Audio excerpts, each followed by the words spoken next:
atmosphere of this festival is very awesome. It's so crowded, and I do see a lot of the customers enthusiasts to watch the performance and the mini games that has been around in the bazaar and festival is so great, and the people are loving it. People running the booth have been coming to our booth. We've been going to their booth. It's really a nice community around here. Even though it was so sunny and hot, still so many people came. There is like so many activities.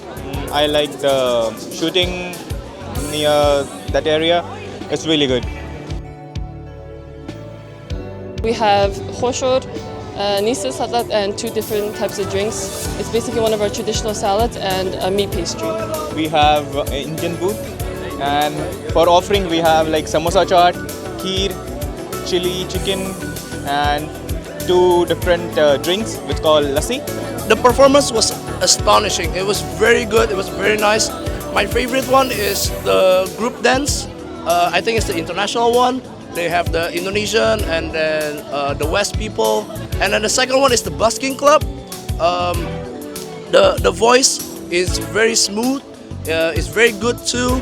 The pitch is on point. I like that a lot.